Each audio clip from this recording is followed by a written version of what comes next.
Hello everyone, welcome back to Brian's Mysteries and Adventures on Trail. I hope everyone is having a good week so far. Today's video takes us to the state of Colorado. I'll have various maps and pictures as always. This video and these cases are eerily similar to a video that I just did about the people that were found in the Pacific Northwest. Today we're going to be talking about two separate hikers that disappeared in relatively the same area of Colorado, only days apart from one another. The first to disappear was a 36-year-old man who disappeared on Monday, August 26th of this year, 2024.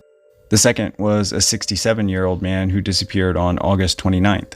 Before we begin, if you haven't subscribed, please consider subscribing. It's free. It really helps out the channel a lot, all my work and efforts for search and rescue. I also wanted to mention, if you saw last video, there's a safety device that you should carry in your vehicle in case your vehicle ever does go into the water. It's a little tiny hammer with a spring on one end and a seatbelt cutter. It allows you to cut yourself free from the seatbelt as well as break the window if the car shorts out before you have time to open the windows.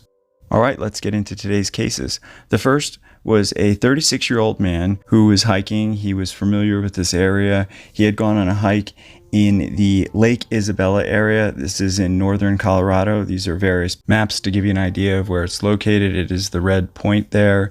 It is to the east of Apache Peak. It is to the east of North Arapahoe Peak.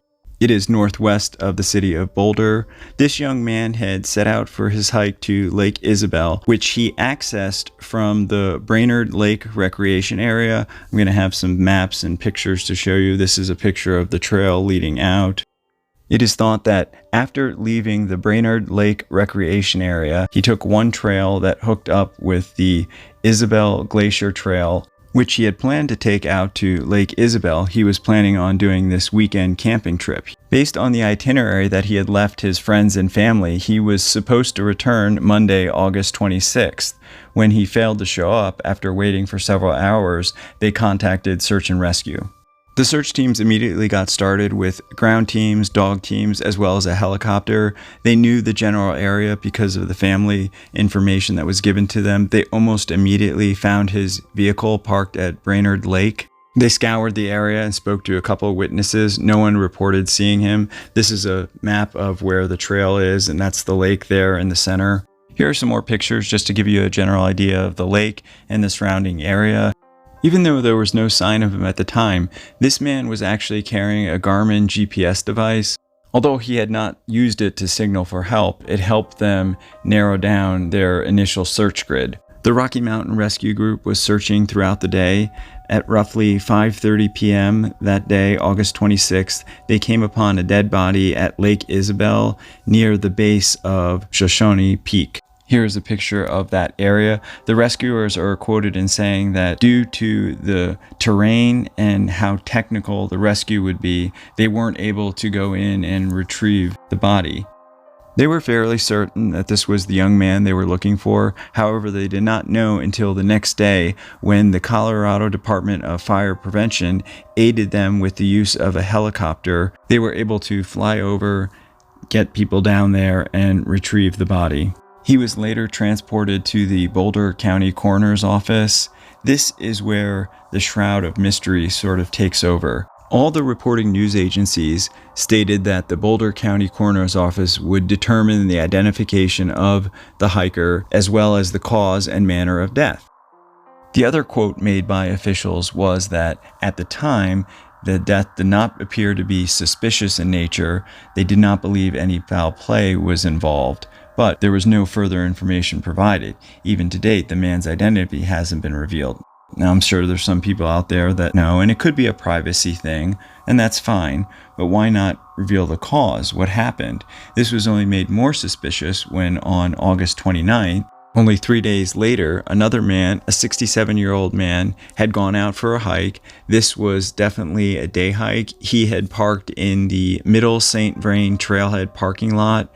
This is further to the north of Lake Isabelle, but in the general area of the Indian Peak Wilderness.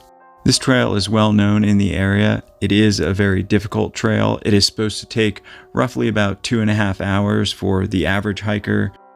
These are all pictures of the trail as well as various terrain you'd have to pass through. The Middle St Vrain Creek This is a picture of that creek during summertime. As you can see, it's pretty rough. It can get even rougher depending on conditions, rainfall. It can definitely pose problems for hikers.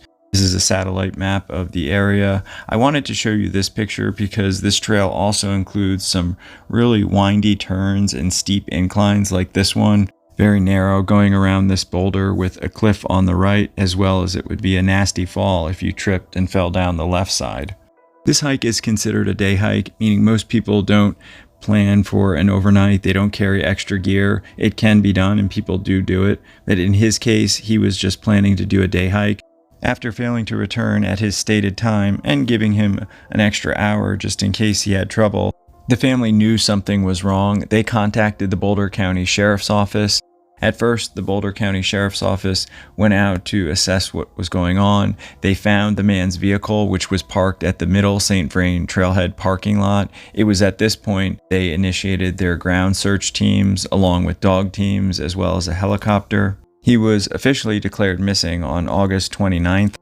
Aside finding the man's vehicle, they found little to no clues over the next couple of days. It wasn't until the third day, Saturday afternoon, August 31st, when they were going through a rocky area and they found a body in a scree field. Just like in the last case, they took the body to the Boulder County Coroner's Office. They made a statement saying that they would reveal the man's identity and the manner and cause of death. This never happened. They also made a similar statement as in the other case. The Boulder County Sheriff's Office said that the man's death is not believed to be suspicious in any manner. We will wait to hear from the coroner's office and update accordingly. As you may have already guessed, just like in the first case, all media coverage and updates stop. I'm sure there are people out there, just like in the first case, that know who this person was and what happened. Like I said in the first case, if it's for privacy reasons, I understand. That said, usually in cases, if it was an accident, that information will be released, especially in cases like this, where there were 2 deaths in relatively the same area. These cases both took place in the Indian Peak Wilderness area, only about a 30-minute drive, about a couple hours of hiking depending on how you would hike it. Here's a map just to show you a general idea. I understand the privacy thing, you can leave out their names, but why not inform the public of what had happened if it was an accident? Especially when you make those statements saying that there is no real suspicion thought to be involved. We will bring updates once we hear from the coroner's office. Then when that doesn't happen and you find it difficult to find out any further information, and it seems like all media coverage just stopped right at that point for both cases, I find that strange, especially when both cases got a fairly good amount of media coverage in the first place. Again, I completely understand the need for privacy, the want for privacy, but because they already reported on it, the media could easily just put a small caption in one of their newspapers saying that unfortunately this 36-year-old man that we reported on earlier this week passed away from a fall on his hike to Lake Isabelle. For both stories to simply evaporate the way they did, and let me say that there might have been some reporting done that I missed, so if I did, I apologize, but I could not find any information on what happened to either of these gentlemen. It could just be a very eerie coincidence that both these men died in and around the same area, only a couple days apart, and happened to be almost 30 years apart in age. I also found it a little curious that the first case, the guy that was 36 years old and had planned to do some camping, he was carrying a Garmin device but had not signaled for help. I don't know. I would definitely like to hear your all's comments, your feedback, your thoughts. If you happen to live in that area and have heard further information, definitely reach out. If you want to keep it private, you can always email me. I also wanted to mention that even though it didn't save this gentleman in this particular case, carrying a Garmin device is a wonderful thing. It can be an invaluable accessory to have. If you do get one, please activate it, select a plan, get to know the features.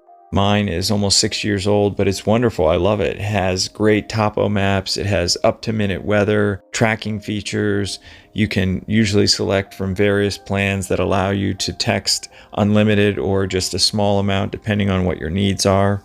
Even though I don't know their names, I want to dedicate this video to the 36-year-old man and the 67-year-old man who went missing in Colorado this August of 2024.